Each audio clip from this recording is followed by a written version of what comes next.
Okay, let's continue where we left. Analysis table we started, right? Think and tell me, we are in the process of recording now. Record करने के लिए you need to know three things, 3-step process. What are the 3 steps? Step number 1, you identify the 2 accounts in the transaction. बराबर है? कोई भी transaction हुआ उसके 2 accounts आपको आइडेंटिफाई करना, 2 अकाउंट्स होंगे because we are following with system double entry. Double entry system वही बोलता है कि transaction is a two way process. So it's a two way thing. सो 2 अकाउंट्स मिलेंगे और मिलेंगे. What do we do under double entry? की record both that. You just identify. First step is you identify, ढूंढो 2 अकाउंट कौन से. दूसरा step classify, either by traditional और बाय मॉडर्न. जैसे आपको जमता है वैसे क्लासिफाई करो. And then third, apply the rules. Apply the rules. So you will come to know which account must be debited and which account must be credited. Debit and credit has nothing to do with good or bad. Debit is good, credit is bad, credit is good, debit is bad. ऐसा कुछ नहीं है. They are just a system developed like coding to understand what is happening in the business. Whether an expense is increasing, decreasing, an asset is increasing, decreasing. बताया था ना कल example में. तो बिजनेस में क्या हो रहा है वो जानने के लिए ये सिस्टम बनाया गया. That's it. It's neutral. अच्छा बुरा जैसा कुछ नहीं. तो आपको खाली ये जानना है कि क्या डेबिट करना है, क्या क्रेडिट करना है. Looking at the transaction. 3-step process. What are the 3 steps? Identify, classify them and apply the rules. वहां पे आगे तो आपको पता चल जाएगा क्या डेबिट करना है, क्या क्रेडिट करना है. This is not journal. This is a prerequisite of journal. How many books of accounts you have? 2. Journal and ledger. तो जर्नल इसके बाद होगा. जर्नल में हम लोग डायरेक्टली देखेंगे क्या डेबिट क्या क्रेडिट. ये सब अभी ट्रायल फेज पे चल रहा है, प्रैक्टिस के लिए चल रहा है कि आप श्योर हो जाओ कि कोई भी ट्रांजैक्शन देख के यू अंडरस्टैंड. हाँ भाई, एसेट बढ़ रहा है, घट रहा है, इनकम बढ़ रही है, घट रही है, लायबिलिटी बढ़ रही है, घट रही है. तो ये नेट प्रैक्टिस है जर्नल के लिए. यहाँ पे एकदम स्ट्रांग हो जाओ कि क्या डेबिट करना है, क्या क्रेडिट करना है. एक बार वो श्योरिटी आ जाएगी फिर जर्नल के साथ पूरा डायरेक्टली करेंगे. Debit credit debit credit debit credit उसी के साथ खेलना है पूरा टाइम. और जर्नल के बाद तो लेजर ही है. लेजर में तो कॉपी करना है. It's a different format. तो once you understand this structure properly, journal will become easy. Journal आ गया तो ledger will become easy. It's all connected. Okay. तो यहाँ पे एकदम श्योर हो जाओ. ट्रेडिशनल मॉडर्न कोई भी ट्रांजैक्शन हो, apply the rules and fit in the rules. अपने आप फिट होगा ही, जबरदस्ती फिट करने की जरूरत नहीं. चलिए आगे बढ़ते हैं आज के पहले ट्रांजैक्शन के साथ. I think we did it till 9. See first analysis table 9 तक किया था, राइट? 10th वन ध्यान से देखो. Goods worth 1000 are burned by fire. Goods worth 1000 are burnt by fire. Goods जल गए. So think, what are the 2 accounts? Goods amount. Perfect. Goods gone. जल गया. Goods gone. लेकिन पैसा आया? गया भी नहीं. मतलब कैश आना चाहिए यहाँ पे. नहीं. Is cash coming in or going out? No. Goods चल गया. सो एक तो गुड्स, दूसरा लॉस. उस लॉस को नाम देना है. लॉस अलग अलग टाइप के होते हैं. तो we have separate accounts for separate losses. तो loss by fire account, loss by floods account, पानी से हुआ, loss by theft account, loss in transit account, अगर ट्रांसपोर्टेशन से हुआ. ओके. तो जो भी लॉस हुआ, तो एक अकाउंट लॉस है, एक है गुड. लेकिन घाई मत करो. आप एक अकाउंट लिखोगे loss by fire account and दूसरा अकाउंट है ना गुड्स मत लिखना. Better answer is purchase account. Better answer is purchase account. Goods भी यूज होता है लेकिन बेटर इज परचेज. क्यों पता है? गुड्स के होते हैं 3 अकाउंट्स. एक होता है परचेज, एक होता है सेल और एक होता है goods. Okay. What is purchase? जो भी गुड्स आपने खरीदा है साल भर. जो व्हाट इज सेल्स? जो भी गुड्स आपने बेचा है. व्हाट इज स्टॉक या गुड्स अकाउंट? जो अनसोल्ड पड़ा हुआ एंड ऑफ द ईयर. तो अगर आप गुड्स लिखते हो ना, उसका मतलब क्या हो गया कि वो अनसोल्ड गुड्स ले रहे हो. अनसोल्ड गुड्स जल गए. क्या साल में अनसोल्ड गुड्स ही चलेंगे क्या एंड में? कोई भी गुड्स जल सकते हैं साल के बीच में. तो better answer is purchase account. Instead of goods you right purchase. अब इसका लॉजिक क्या है देखो. जेठालाल गड्ढा ने 100 मोबाइल फोन्स खरीदा. Okay. This year he purchase 100 mobile phones each costing 10,000. तो टोटल परचेज हो गया 10 लाख. परचेज एक्सपेंस 10 लाख हो गया उसका, क्योंकि उसने 100 मोबाइल फोन खरीदे 10,000 रुपीज के एक मोबाइल. उस 100 मोबाइल फोन में से ही was able to sell only 90 mobile phones. कितना मोबाइल फोन बेच पाया? 90 मोबाइल फोन. 15,000 का पीस में बेचा उसने. तब जाके उसको मिला 13.5 लाख. कहना है से ये उसका सेल हो गया. तो जेठालाल ने इस साल परचेज किए 100 मोबाइल फोन्स फॉर 10 lakhs, जिसमें से he was able to sell only 90 mobile phones for 15,000. Why? Because 10 mobile phones जल गए. 10 मोबाइल फोन्स जल गए, फायर से जल गए, खराब हो गए, खत्म हो गए. अब सिचुएशन क्या है? जेठालाल सोचेगा कि 100 मोबाइल फोन परचेज तो किया था, लेकिन सेल कितने कर पाए? 90. तो can he compare 100 mobile phone का purchase cost with 90 mobile phone का sale value? That will be wrong. That is against a very important principle. What is that principle? Matching principle. The second concept which we learn. Remember, एक business entity था, दूसरा था matching. याद है आपको? What is matching? Match your income with your expense. तो जेठालाल क्या करेगा? He can not compare 100 mobile phone का परचेज विद 90 का सेल. वो गलत होगा. तो वो क्या करेगा? 100 मोबाइल फोन में से 10 मोबाइल फोन जो जल गए हैं ना, उसको परचेज में से रिमूव कर देगा और उसको सेपरेट अकाउंट में डाल देगा. That is called loss by fire account. अब लॉस बाय फायर भी एक्सपेंस है, nominal. Right? Loss by fire is nominal expense and purchase is also nominal. Both are expense. तो जेठालाल सोचेगा कि साला दोनों नॉमिनल है, दोनों एक्सपेंस है. Both are nominal, right? तो काय को रिमूव किया? Let it be ना. ये भी एक्सपेंस है परचेज, ये भी एक्सपेंस है, तो इसी में रहने देते हैं परचेज में. कुछ गलत होगा क्या? क्या गलत हो जाए? देखो, ये भी एक्सपेंस है, परचेज भी एक्सपेंस है, लॉस बाय फायर भी एक्सपेंस है. एक एक्सपेंस में से निकाल के दूसरे एक्सपेंस में डालने की क्या जरूरत है? परचेज भी सॉरी, वो इनकम लाता. ये इनकम है. इनकम तो सेल्स है जो बेचा. वो परचेज जो माल खरीदा आपने. तो मेरा बोलने का मतलब क्या है? 10 मोबाइल फोन यहाँ से रिमूव करने की जरूरत है कि है? क्यों है? क्योंकि 10 मोबाइल फोन का सेल वो सेल हुआ नहीं है. तो प्रॉब्लम क्या होगा? मैचिंग वायलेट हो रहे हैं.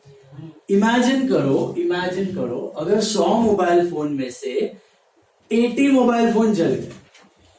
क्या हो गए? 80 मोबाइल फोन जल गए. तो he will be able to sell only 20 mobile phone for 15,000. तो कितना पैसा आएगा उसको? 3 लाख. और सपोज उसने 100 के 100 मोबाइल फोन इधर ही रखे हुए, उसने निकाले ही नहीं 10 मोबाइल 80 मोबाइल फोन निकाले ही नहीं जल गए.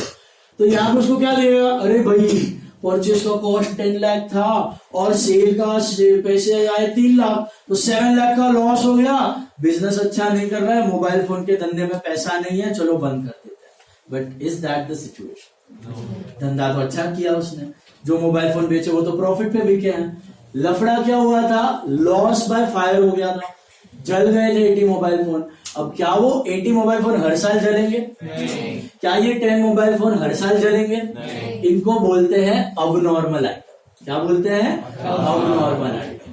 तो बिजनेस में अगर गुड्स अबनॉर्मली कहीं चला जाता है, लॉस बाय फायर में चला जाता है, लॉस बाय फ्लड में चला जाता है, लॉस बाय थेफ्ट में चला जाता है, तो हम उन गुड्स को परचेज में से हटा देते हैं.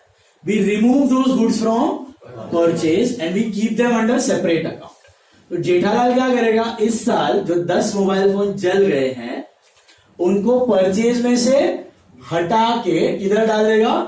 लॉस बाय फायर में डाल देगा। या 80 मोबाइल फोन जल गए हैं तो उनको निकाल के कहां डाल देगा? Loss by fire. तो उसको जब कंपैरिजन करना होगा ना तो परफेक्ट कंपैरिजन होगा। अब वो क्या कंपेयर करेगा? 90 मोबाइल फोन का परचेज प्राइस कितना है? 9 लाख, और वो बेचा भी कितना है? 90 mobile phone. Last one more time यार, लिख दिया, सच्ची बोल रहा हूँ। Don't give me that smile. Sit.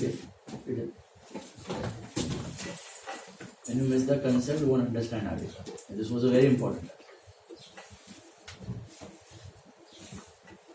Now, out of 100 mobile phones, she will remove how many?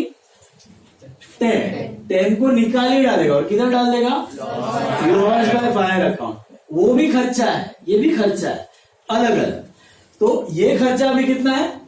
9 lakh, और इसने बेच दिया कितने में? 3 लाख में। 90 into 50, 13.5। तो उसका प्रॉफिट यहाँ पे कितना दिख रहा है? 4.5 लाख। एंड वो लॉस बाय फायर में है, कितने का है? 1 लाख का लॉस हुआ है, वो अलग दिख रहा है। इस प्रॉफिट को बोलते हैं ग्रॉस प्रॉफिट। क्या बोलते हैं? Have you heard about this term gross margin? Shark tank घड़ी घड़ी पूछते रहते हैं ग्रॉस मार्जिन क्या आपका? ग्रॉस मार्जिन क्या है? Gross margin, net margin, gross margin, net margin. Gross margin मतलब ये कि मेन गुड्स खरीद के और बेच के कितना कमा रहे हो, that is called gross margin. तो ये बोलते हैं, इसको सबसे इंपॉर्टेंट प्रॉफिट है business. This is not final profit. Final profit कितना होगा? 4.5 लाख माइनस ये लॉस ऑफ 1 लाख, 3.5 लाख का प्रॉफिट है। बट इसको बोलते हैं ग्रॉस, ट्रेडिंग प्रॉफिट बोलते हैं। मतलब ये अगर प्रॉफिट अच्छा हो रहा है मतलब बिजनेस अच्छा कर रहा है, क्योंकि ये चीज क्या हर साल हुई? एक बार हुई है, 2 बार, इसका मतलब बिजनेस खराब नहीं है, बिजनेस अच्छा ही है, बिजनेस अच्छा कर रहा है। क्योंकि नॉर्मल ग्रॉस जो ट्रेडिंग में आप कर रहे हो काम, 90 मोबाइल फोन खरीदा, 90 मोबाइल फोन बेचा, उसमें तो आप प्रॉफिट ही कर रहे हो, तो business is doing good. So that's why for information sake what do we do? Purchase में से जो अबनॉर्मल आइटम है, गुड्स कहीं जल गया, गुड्स कहीं डिस्ट्रॉय हो गया, गुड्स कोई चोरी करके चला गया, उनको परचेज में रखने का नहीं। परचेज में कौन सा गुड्स रखने का? Only the ones which you have sold, only the ones which you have sold. उससे क्या होगा? मैचिंग परफेक्ट हो जाएगा। मैचिंग परफेक्ट होने से क्या होगा? कंपैरिजन कर पाओगे बिजनेस अच्छा कर रहा है या बुरा। इसलिए कोई भी बिजनेसमैन, वो शार्क टैंक वाला भी इन्वेस्ट करने से पहले पूछता है कि ग्रॉस मार्जिन क्या है। अगर ग्रॉस मार्जिन अच्छा है, ग्रॉस प्रॉफिट कर रहे हो, ट्रेडिंग में प्रॉफिट कर रहे हो, तो बिजनेस अच्छा है। पीछे ये चीज तो हर बार होने वाली, एक आध साल हुई भी तो भी टेंशन वाली बात, समझा? तो लॉजिक क्या है ये करने के पीछे? लॉजिक ये है, 100 बात की एक बात, परचेजेस में which purchases are you supposed to show? Only those which you have sold in the business. जो बेचा है वही परचेज में दिखेगा। जो बेचा नहीं है ना, जैसे मैंने बताया था स्टॉक, 100 मोबाइल फोन में से आप 80 सेल करते हो, स्टॉक बच जाता है 20, क्या आप उसमें परचेज में रहने देते हो? नहीं, वो एसेट बन जाता है, वो नेक्स्ट ईयर काम आएगा, वो परचेज का हिस्सा नहीं। तो वैसे ही जो गुड्स जल गए हैं, जो गुड्स चोरी हो गए हैं, जो गुड्स कभी कभी घर पे लेके गया है, जेठालाल कभी कभी नट्टू काका के लिए, अब सॉरी बापूजी के लिए मोबाइल फोन घर पे लेके जाता है, टप्पू के लिए मोबाइल फोन घर पे लेके गया, बबीता जी के लिए मोबाइल फोन घर पे लेके गया फ्री में देने के लिए, तो ये फ्री में चले गए गुड्स, ड्रॉइंग्स हो गए हैं, तो ये भी परचेज का हिस्सा नहीं। क्या उसने बेचा? नहीं। क्या उसको पैसे मिले नॉर्मल? अच्छा, क्या वो हर साल ड्राइंग्स करेगा? नहीं, कभी कभी। तो उनको हटा देना। तो क्या है, आपका जो मेन प्रॉफिट है वो कंपेरेबल रहेगा, समझा? वैसे तो ये भी एक्सपेंस है, ये भी एक्सपेंस है, आप क्या कर रहे हो? सिर्फ एक एक्सपेंस घटा रहे हो, दूसरा एक्सपेंस बढ़ा रहे हो। लेकिन करने के पीछे लॉजिक है कि भाई परचेज के अंदर वो माल दिखना नहीं चाहिए, अदरवाइज रॉन्ग इंडिकेशन जाएगा। जेठालाल को लगेगा, अगर उसने निकाला ही नहीं तो उसको लगेगा साला ये साल बिजनेस लॉस कर रहा है, मोबाइल फोन के धंधे में पैसा नहीं है, चलो कुछ और करता है। तो it will give a wrong signal to the owner. Are you understanding? तो abnormal items should not be a part of purchase. Is this clear? Abnormal का मतलब समझा? जो हर साल होने वाला नहीं, जो सेल हुआ नहीं, वो सारा माल परचेज में से निकाल देने का। ऐसा है। तो हम लोग कौन सा अकाउंट यूज करेंगे? लॉस बाय फायर, जल गया, चोरी हो गया होता तो लॉस बाय थेफ्ट। ट्रांसपोर्ट में क्या होता तो लॉस इन ट्रांजिट, पानी से बारिश से खराब हो गया तो लॉस बाय फ्लड्स। एंड दूसरा अकाउंट होगा purchase, instead of goods better use purchase. अभी both are nominal agree, what rule you will apply to loss by fire? Debit all expense. Debit all expense and loss. Perfect. Debit all expense and loss. क्योंकि loss by fire तो loss ही है। अभी traditional में ना ये rule perfectly fit नहीं होगा दूसरा वाला, क्योंकि ये फ्लॉ है। मैंने बताया था ट्रेडिशनल में कुछ फ्लॉ है। 95-97% चीजें फिट हो जाती है, कभी कभी फ्लॉ आ जाती है। This is one of the flaw. Purchase is nominal, nominal का रूल क्या है? डेबिट ऑल एक्सपेंस, परचेज भी तो एक्सपेंस है, तो वहां पर डेबिट कर दो डेबिट ऑल एक्सपेंस। दोनों डेबिट हो सकता है, एक डेबिट है तो दूसरा। तो क्या रूल होगा पता है यहाँ पे? यहाँ पे आपको रूल करना पड़ेगा credit all incomes and gain. Purchase कहां से इनकम हो गया? परचेज इनकम नहीं है, बट इस सिचुएशन में परचेज कम हो रहा है और लॉस बढ़ रहा है, तो परचेज एक्सपेंस घट रहा है। एक्सपेंस का घटना मतलब इनडायरेक्टली प्रॉफिट का बढ़ना, तो एक तरीके से sort of income, but real income नहीं है। It is not an income, it is a reduction of expense. It's a reduction of, इसका कोई ट्रेडिशनल में रूल ही नहीं है, एक्सपेंस घटने का कोई रूल है ही नहीं। ये मॉडर्न में, मॉडर्न फिट करेंगे ना परफेक्टली फिट होगा। मॉडर्न भी बताता हूं इस पे, तो मॉडर्न में भी फिट परफेक्ट फिट होगा। ट्रेडिशनल में ये फ्लॉ है, बट लिखना पड़ेगा, you don't have a choice. क्या लिखोगे? Credit all incomes and gains. Purchase income नहीं है, बट परचेज एक्सपेंस घटा, कम हुआ। रीजन में क्या लिखोगे? Loss by fire is an expense, true. Purchase is an income मत लिखना, परचेज एक्सपेंस डिक्रीजेस। क्या लिखने का? Purchase expense decreases, purchase expense कम हुआ। And finally, what account will you debit? Loss by fire account will be debited by ₹1000 and purchase account will be credited by ₹1000. Loss by fire debit होगा और purchase credit होगा by 1000. Loss by fire debit, purchase credit by 1000. Traditional में एकदम proper fit नहीं होने वाला है, but it is a flaw, it is going to remain, you don't have a choice. Modern में देखो, मॉडर्न में परफेक्ट फिट होगा। What is loss by fire? Expense. What is purchase? Expense. Loss by fire expense. What is the rule? बढ़ा लो debit, घटा लो debit, बढ़ा के घटा। आग लग गई, लॉस बढ़ गया, एक्सपेंस बढ़ा, डेबिट सेट हो गया। परचेज भी एक्सपेंस है, लेकिन बढ़ रहा है कि कम हो रहा है? कम हो रहा है। परचेज घटा, लॉस बढ़ा। एक्सपेंस घटा तो क्रेडिट, एक्सपेंस घटा ना परचेज तो क्रेडिट हो रहा है फिट। मॉडर्न में परफेक्ट फिट होगा, ट्रेडिशनल में ये वाला ट्रांजैक्शन फिट होने वाला परफेक्टली नहीं होगा। अंडरस्टैंडिंग के लिए उसको जमा सकते। Is it clear? That's why traditional system has some flaw. 95-97% सारे फिट हो जाएंगे, तो भी कभार इश्यू आ सकता है। Is it clear? इसमें एक चीज है, इसके अलावा अभी दूसरा ऑप्शन भी मैं आपको बता देता हूं। कॉलेजेस, सम कॉलेजेस परचेज के जगह पे यहां पे दूसरा अकाउंट यूज करेंगे, जो आपने बताया क्या था? गुड्स। तो उसके जगह पे लिखने का goods lost by fire. Goods account ही है, लेकिन पूरा डिटेल में दिखाने का। ये भी लिख लो, गुड्स लॉस्ट बाय फायर। मतलब two accounts are loss by fire and goods lost by fire. Loss by fire and goods lost by fire मतलब goods account. Okay? So some colleges may use purchase, some colleges may use goods lost by fire. Depends on your college. तो college में देख लेना, वो करवाएंगे ही आपको। तो loss by fire and goods, but better कौन सा है दोनों में? Purchase. आगे CA वगैरह में सब जगह परचेज ही। टेम्पररी 11th-12th स्टैंडर्ड में ये लफड़ा होता है। तो गुड्स अकाउंट क्या होता है?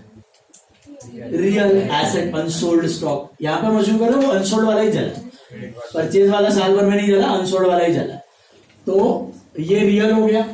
रियल का अच्छा पर ये ऊपर वाले रूल सेम है, debit all expense and loss, loss by purchase की जगह क्या हो रहा है, गुड्स। रियल का क्या रूल होगा, credit what goes out. Fit हो रहा है, debit what comes in, credit what goes out. Goods आया कि गया, चल गया ना, गॉन, भसम, आया कि गया, गया। ये फिट होगा, इसके लिए कॉलेजेस यूज करते हैं, जबरदस्ती फिट करते हैं।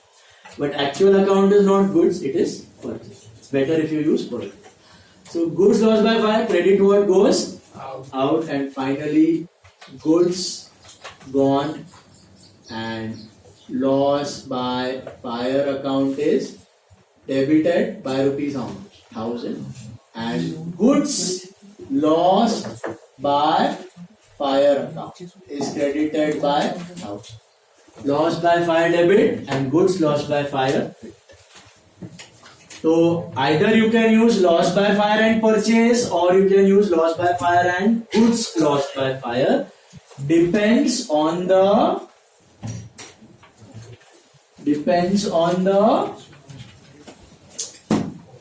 college.